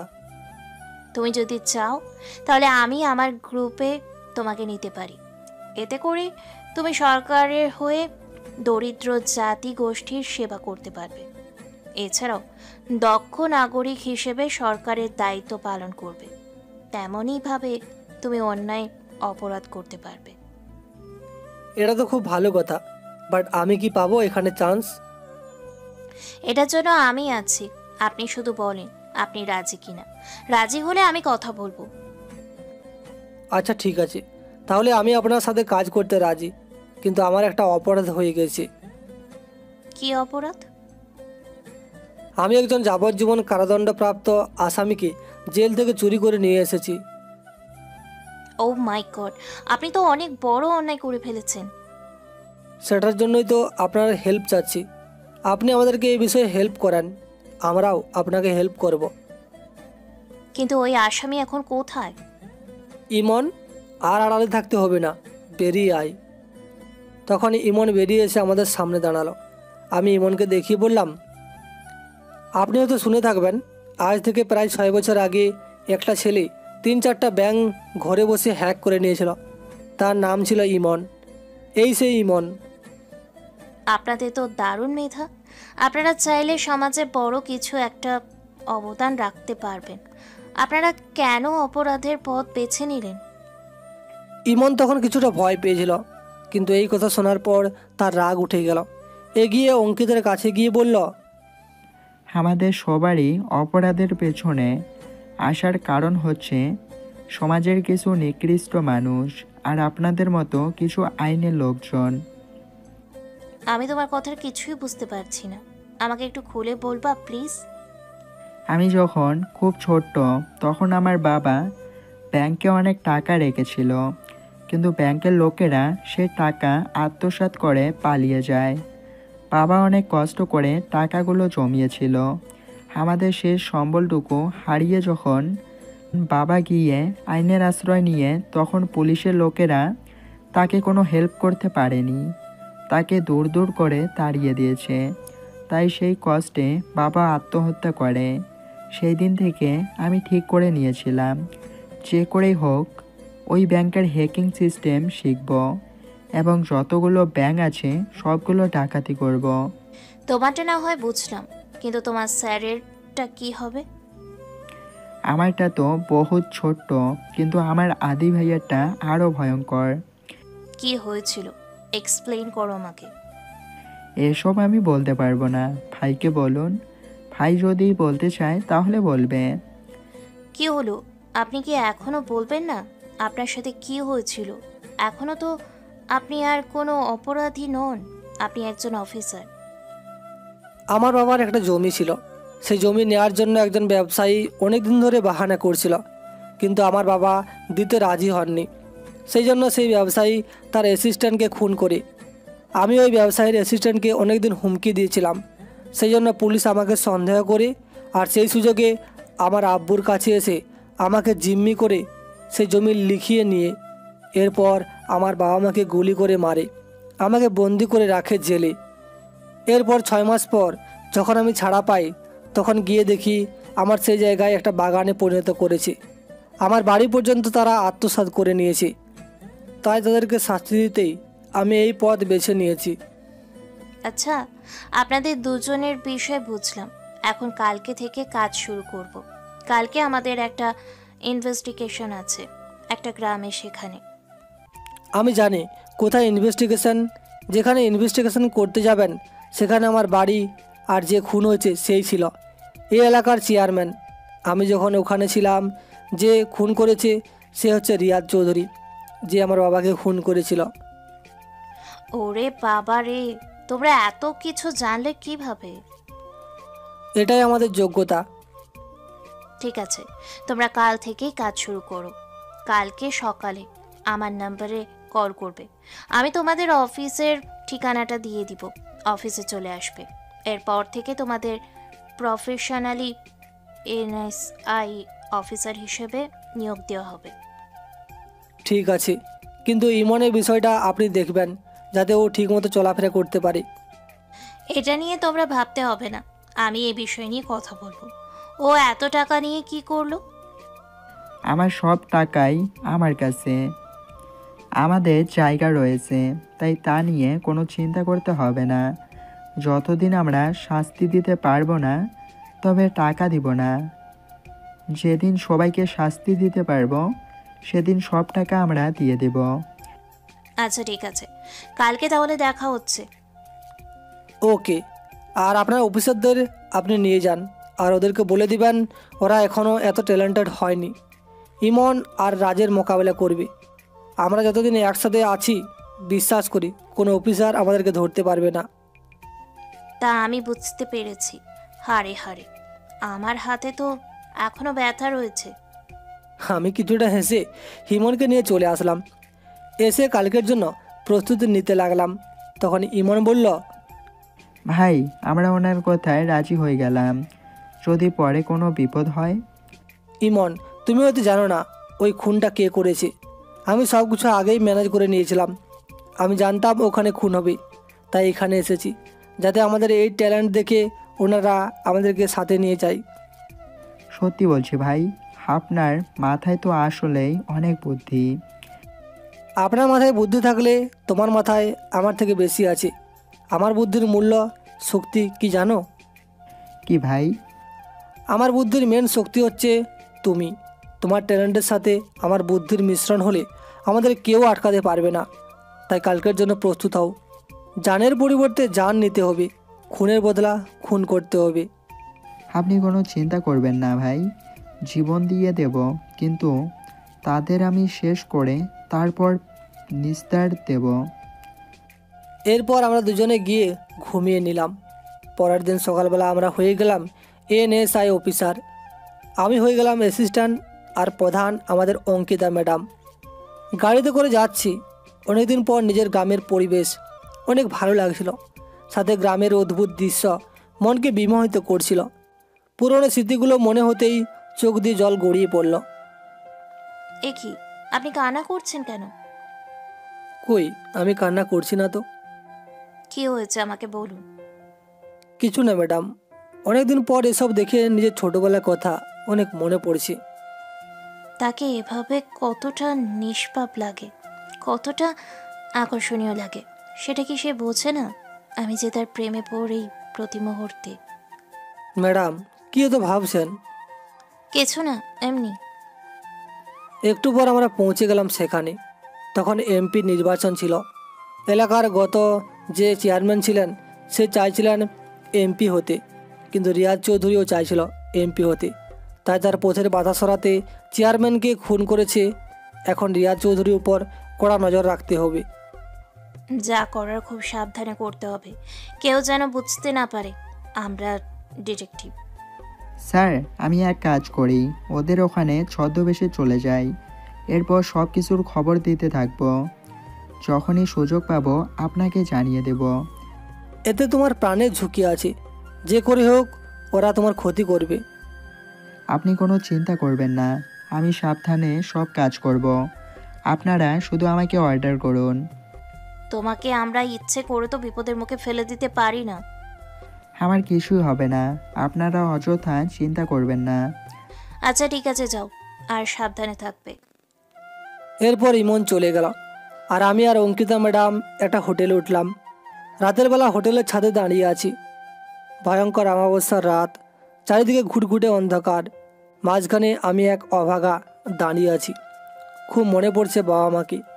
মাঝে মাঝে খুব ইচ্ছে করে আমার নির্ঘুম রাতের কিছু মুহূর্ত পৃথিবীতে সবাইকে দিয়ে দেয়। নির্ঘুম রাতের যন্ত্রণা একটু যদি তাদের বুঝতে পারতো তারা। জানি একটা ক্ষণ সহ্য করার ক্ষমতা নেই তোমাদের। এই যে ভীষণ কষ্ট, পারবে না সইতে তোমরা। কেন আমার আকুতি তোমাদের ছুঁতে পারে না? কেন অত দূরে তোমরা? আজও কেন কাঁদায় তোমাদের হারানো স্মৃতিগুলো? ভেঙে দেয় মন অবেলায়। একা পড়ে থাকি তোমাদের নিয়ে লেখা চিঠিগুলো। শূন্যতায় দিন যে হারায়, সে কি জানে? ভাঙা মনে কেউ তো বাসে না খুব গোপনে। কত যে ফাগুনে শরতে ও বিকেলে ভিজে শ্রাবণে, তুমি তো এলে না ফিরে এমনে। তোমায় ছুঁয়ে ছুঁয়ে মেঘের আঁচল টুরে কোথাও নিয়ে যাই। চোখ দিয়ে জলের বন্যা বইছিল, চোখের পানি হলো সব থেকে মূল্যবান পানি। কারণ কি জানেন? পৃথিবীতে অনেক রকমের পানি থাকলেও একমাত্র চোখের পানি বোঝাতে পারে কাউকে হারানোর কষ্ট। কাউকে হারানোর কষ্ট সেই সময় আমরা উপলব্ধি করি, যেই সময় সে চলে যায় দূরে। আমি নিশ্চিত হয়ে বলতে পারি, যদি চোখের জলের কোনো রং থাকতো তাহলে মানুষ চোখের জল লুকিয়ে ফেলার জন্য সংগ্রহ করত। কারণ প্রতিদিন সকালে যখন ভিজে বালিশটাতে হাত দিই, তখন আমরা হয়তো বুঝতে পারি না সেই মানুষটা কিসের জন্য নিজের অশ্রু বিসর্জন দিয়েছে।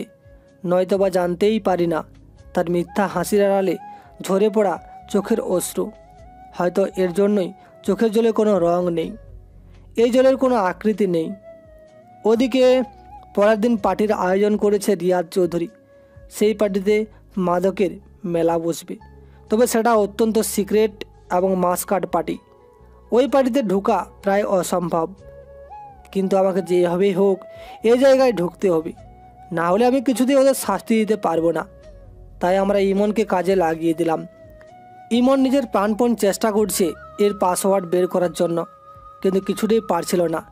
শেষ পর্যন্ত সে সক্ষম হয় এবং আমরা ঢুকে পড়ি সেখানে কিওয়ার্ড বলে, এবং আমি সর্বোচ্চ নিরাপত্তা ব্যবস্থা নিয়ে এসেছিলাম। যখন এই পার্টি শুরু হয়, একদিকে ভয়ঙ্কর নাচ গানের খেলা চলছে, অন্যদিকে চলছে মাদকের সাপ্লাই। এসবের মাঝে সবার মাস্ক পরা ছিল। এর মধ্যে প্রায় চেনা অসম্ভব ছিল কে রিয়াজ চৌধুরী, কিন্তু আমাদের যে করে হোক চিনে বের করতে হবে।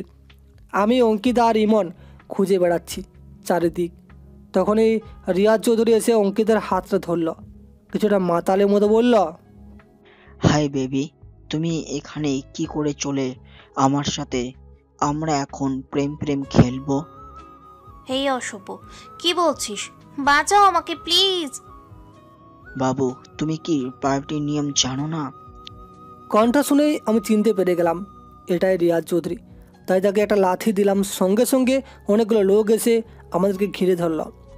অঙ্কিতা তাদের কাছে খুব পরিচিত ছিল, কিন্তু সবার মুখে মাস্ক থাকার কারণে কেউ কাউকে চিনতে পারছিল না। আমি মাস্ক না খুলে একে একে সবাইকে মারতে শুরু করলাম।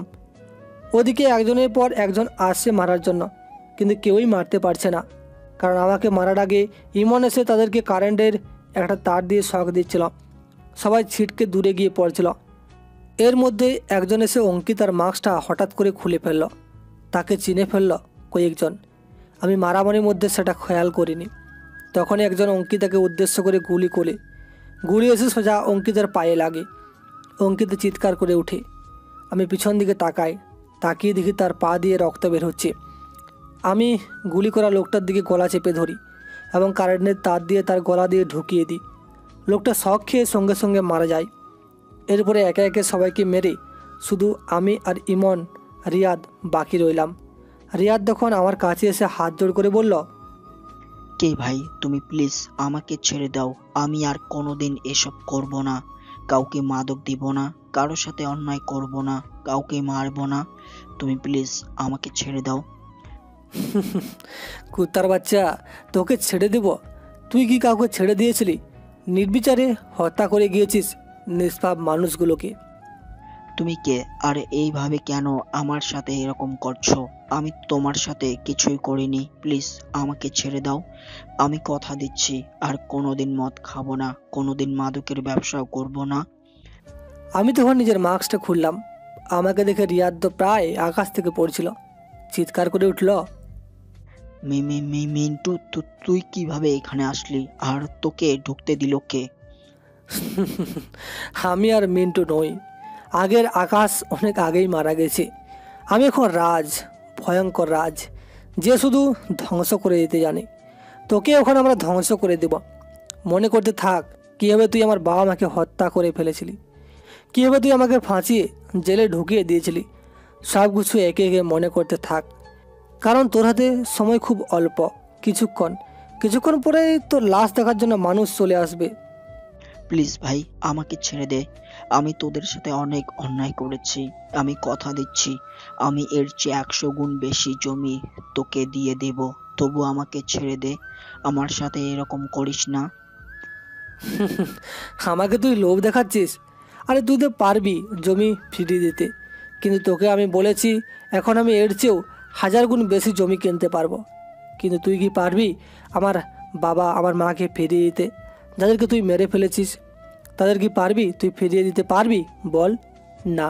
তাদেরকে যেমনভাবে তুই মিথ্যা বলে খুন করেছিস, ঠিক সেরকমভাবে এখন তোকে আমরা শেষ করে দেব।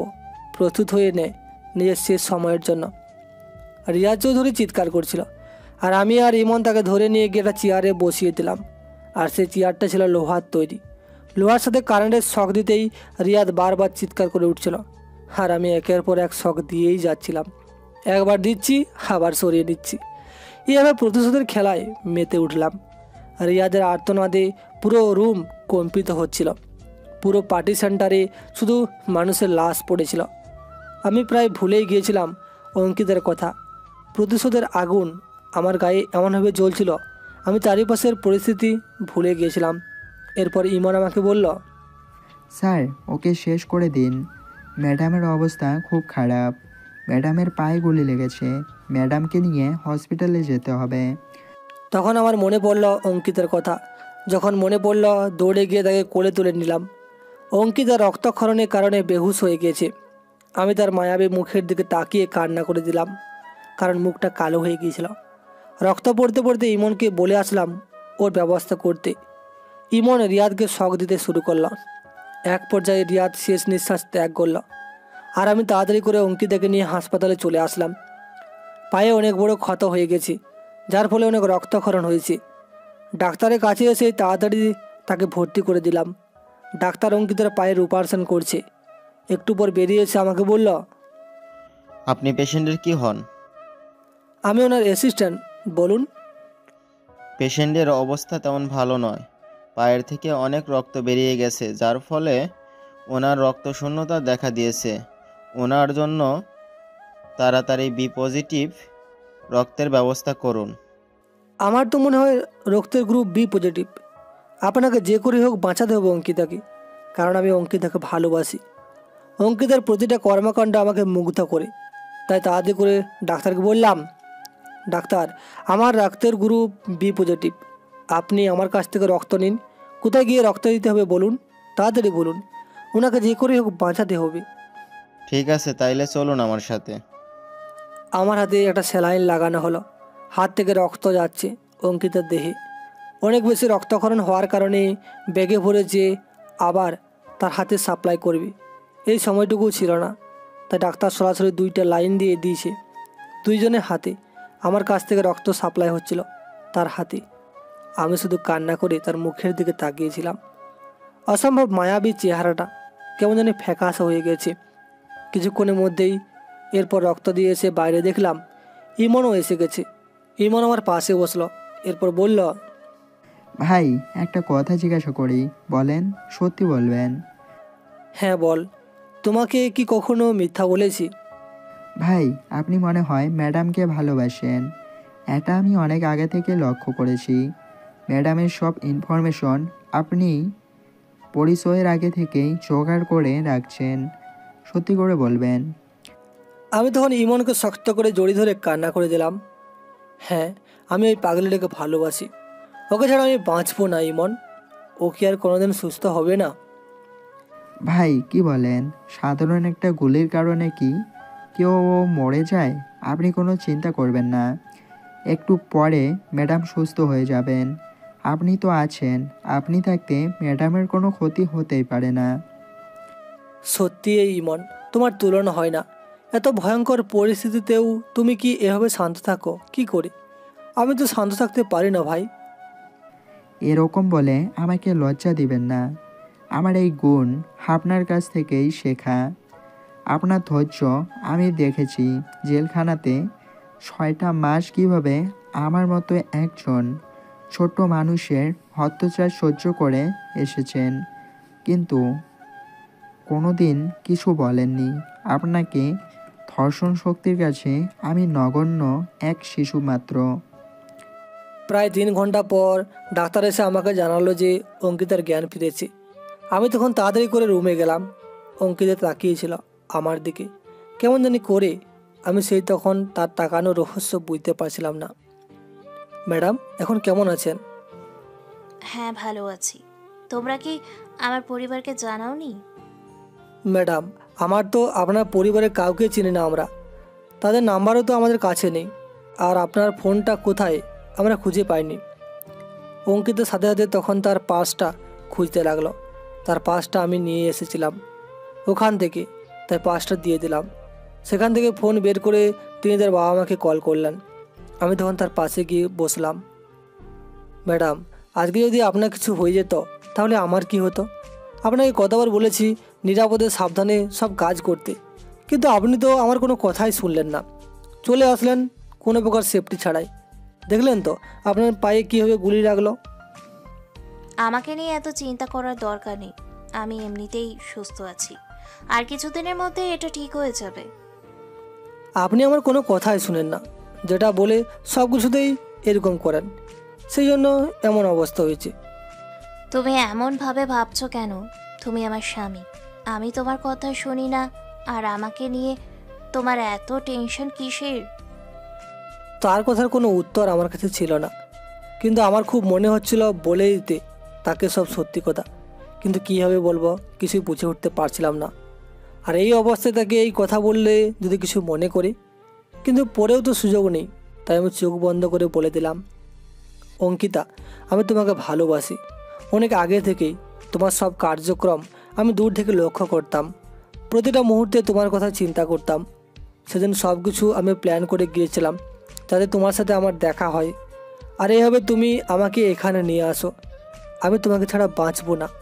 প্রতিটা মুহূর্তেই তোমাকে কল্পনায় আমি দেখতে পাই। তুমি ছাড়া আমার এই জীবন নিঃস্ব। তখনই আমার গালে কেউ থাপ্পড় বসিয়ে দিল। আমি গালে হাত দিয়ে তার দিকে তাকালাম। এতক্ষণ চোখ বন্ধ করেছিলাম। সে আমাকে থাপ্পড় মারলো কেন? তার মানে কি সে রাজি নয়? আমি কিছুটা অপরাধী হয়ে তার দিকে তাকালাম, কিন্তু তার চোখে জল দেখে অবাক হয়ে গেলাম। কি হলো, তুমি কান্না করছো কেন? এই কোথা, তুই আমার সাথে কথা বলবি না? এতদিন লাগে ভালোবাসার কথা বলতে? আমিও যে তোকে খুব ভালোবাসি। কীভাবে বলবো? আমার সাথে তো তোমার পরিচয় এই 2 দিনের। কথাটা বলতেই অঙ্কিতা আমার দিকে হাত বাড়িয়ে দিল। আমি তাকে শক্ত করে জড়িয়ে ধরলাম, যেন মনে হচ্ছিল কেউ কাউকে ছেড়ে দিলেই হারিয়ে যাব। আমি তখন তাকে জড়িয়ে ধরে কান্না করে বললাম, তুমি প্লিজ কখনো আমাকে ছেড়ে যেও না। বাবা মাকে হারিয়ে সবাইকে হারিয়ে আমি নিঃস্ব হয়ে গেছি। তোমাকে আঁকড়ে ধরে আমি বাকিটা জীবন বাঁচতে চাই। প্লিজ আমাকে কোনোদিন ছেড়ে যেও না। এই পাগল, কান্না করো কেন? তোমার রূপের মোহনায় তো আমি প্রথম দেখাতেই ডুবে গেছি। আমিও যে তোমাকে বড্ড ভালোবেসে ফেলেছি। কিভাবে তোমাকে ছেড়ে থাকবো? তোমার জাদুতে আমাকে বশ করে নিয়েছো। আমি তখন নিজেকে কিছুটা সরিয়ে দূরে বসলাম। তখন একে অপরের দিকে তাকিয়েছিলাম। কিছুক্ষণ পর অঙ্কিতার বাবা মা চলে আসলো। সবাই তার এই অবস্থা দেখে কান্না করছে। তার বাবা এসে তার সামনে দাঁড়িয়ে কঠিন করে বলল, তোমায় আমি না করেছিলাম অঙ্কিতা এসব কাজে না জড়াতে। কেন মেয়ে মানুষ হয়ে এসব কাজ করতে গেলে আর এভাবে গুলি খেয়ে পড়ে গেলে? বলেছিলাম এসব কাজে ঝুঁকি আছে, তুমি মেয়ে মানুষ হয়ে সব কাজ করো না। বাপি, আমার কিছু হয়নি, সাধারণ একটা ভুল হয়ে গেছে। আর এত বড় একটা অপারেশনে গেলে সামান্য একটু ক্ষতি তো হবেই। সামান্য ক্ষতি মানে? তোমাকে আমরা কতটা ভালোবাসি সেটা যদি তুমি জানতে তাহলে কখনো এরকম ঝুঁকির কাজে যেতে না। তুমি বাবা মায়ের কষ্ট বুঝতে পারো না। বাপি, আমি কিন্তু এখন রাগ করব। আম্মু, বাপিকে বোঝাও না। অঙ্কিতার আম্মু তখন রাগী সুরে অঙ্কিতার আব্বুকে বলল, এই দেখতে পাচ্ছ না মেয়েটা এই অবস্থায় পড়ে আছে, আর তুমি এই সময় ওর সাথে এরকম করছো? চুপচাপ এখান থেকে বেরিয়ে যাও। কথাটা শোনা মাত্রই অঙ্কিতার আব্বু চুপ হয়ে গেল। তাদের এই খুনসুটি দেখে আমার নিজের পরিবারের কথা মনে হতে লাগলো। চোখ দিয়ে অনবরত জল গড়িয়ে পড়তে লাগলো। আমি বেরিয়ে গেলাম। তখন কিছুক্ষণ পর অঙ্কিতার বাবা মা চলে গেল, কারণ তারা ব্যবসায়িক কাজে অনেক ব্যস্ত। একটু পর আসবে বলেই চলে গেল। আমি তখন রুমে গেলাম, গিয়ে তার সামনে দাঁড়িয়ে বললাম, অঙ্কিতা, আমি সব প্রেম টেমে বিশ্বাসী নই। আমি তোমাকে ডাইরেক্ট বিয়ে করতে চাই। তুমি কি আমাকে বিয়ে করবে? ও মা, আধ ঘন্টা হলো না প্রেমের, এর মধ্যেই বিয়ে করতে চাচ্ছ? আচ্ছা বাবু, ঠিক আছে, তুমি আমার আব্বুর সাথে কথা বলো। উনি যদি রাজি থাকে তাহলে তোমাকে বিয়ে করব। কি বলো? আমি কিভাবে গিয়ে নিজের বিয়ের কথা বলবো? আমার তো লজ্জা লাগে। আর উনি যদি না করে দেন তাহলে কি আমরা বিয়ে করব না? না, করব না। তুমি যে কোনো একজনকে পাঠাও আমার আব্বুর সাথে কথা বলতে, না হলে কিন্তু আমি বিয়ে করব না। এখন আমি কাকে পাবো? আর কীভাবেই বা তোমার আব্বুর কাছে পাঠাবো? ভাই, আমি আছি কি করতে? আমি যাব আপনার হয়ে আঙ্কেলের কাছে বিয়ের প্রস্তাব নিয়ে। আপনি তো আমার ভাই। কথাটা বলতে বলতে ইমর রুমে ঢুকলো। আমি কিছুটা লজ্জায় পড়ে গেলাম। অঙ্কিতাও লজ্জায় লাল হয়ে গেছে। ইমন তখন বলল, ম্যাডামের বাবা মা বিকেলে আসলেই আমি তাদের সাথে কথা বলবো। থ্যাংক ইউ ব্রাদার, তুমি সত্যিই আমার ভাইয়ের মতো। বিকেলে অঙ্কিতার বাবা মা ফিরে আসলে ইমন তাদের সাথে কথা বলল। 1 সপ্তাহ পর আমাদের বিয়ের ডেট ফিক্স করা হলো। এখন অঙ্কিতা হাঁটতে পারে না, আমি তাকে ধরে ধরে হাঁটাই। 1 সপ্তাহ পর আমাদের বিয়ে হয়ে গেল। বাসর ঘরে বসে আছি আমি আর অঙ্কিতা। অঙ্কিতার পাটা আমার কোলের উপর রাখা আছে। এখনও পাটা ব্যান্ডেজ করা, পা নাড়াতে পারে না। আমি কোলে করে সব কাজ করাই। এমনকি বিয়ের সময় কোলে করে তাকে নিয়ে এসেছি। বাসর ঘরেও নিয়ে এসেছি তাকে কোলে করে। এসব করতে আমার বেশ ভালোই লাগে। কিন্তু অঙ্কিতা বারবার এসব করতে না করে সে চায় লাঠি দিয়ে হাঁটতে, কিন্তু আমি এ দিই না। আমার এভাবে হাঁটাতে ভালো লাগে। একটু পর অঙ্কিতা বলল, ও বাবু, আমি ছাদে যাব, তুমি আমাকে ছাদে নিয়ে চলো। তোমার মতো আটার বস্তাকে কোলে করে ছাদের দিকে নিয়ে গেলে তো আমি মরেই যাব। কি? আমি আটার বস্তা? আচ্ছা ঠিক আছে, আর কোনোদিন তোমার কোলে উঠতে চাইবো না। কালকেই আমাকে একটা হ্যান্ড স্টিচের ব্যবস্থা করে দেবে, আমি ওটাতে করেই হাঁটবো। আর তোমাকে আমি ডিভোর্স দিয়ে দেব, আমি তোমাকে ছেড়ে চলে যাব। ও মা, বাবু দেখি রাগ করেছে। রাগ করেছে বাবু? কুত্তা, তুই আমার সাথে কথা বলবি না। কথা বলে আমি তোকে খুন করে ফেলবো। ম্যাডাম, ও ম্যাডাম, এরকম করে কেন? আমি তো ভুলে বলে ফেলেছি। আমাকে কি ক্ষমা করে যায় না? না, ক্ষমা করা যাবে না, তোর কোনো ক্ষমা নেই।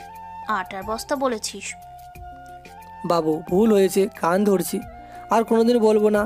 তুমি তো একদম ফিট, সেই জন্য তো তোমাকে প্রথম দেখায় ভালো লেগে গেছে। প্লিজ ক্ষমা করো।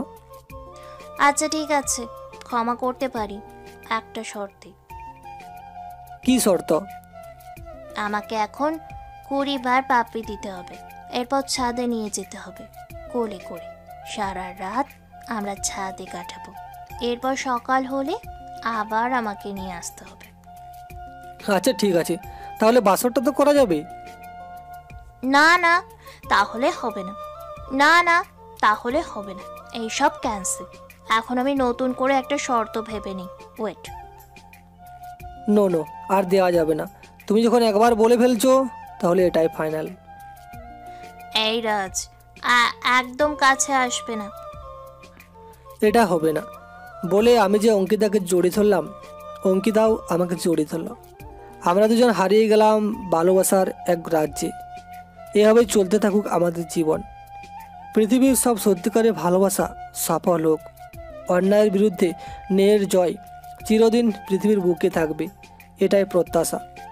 আর আমরা যেন আমাদের সন্তান এবং ভাই বোনদেরকে মাদকের থেকে দূরে রাখতে পারি, এটাই প্রত্যাশা। দেখা হবে পরবর্তী কোনো গল্পতে। সেই পর্যন্ত সবাই ভালো থাকবেন, সুস্থ থাকবেন। Thanks for watching this video.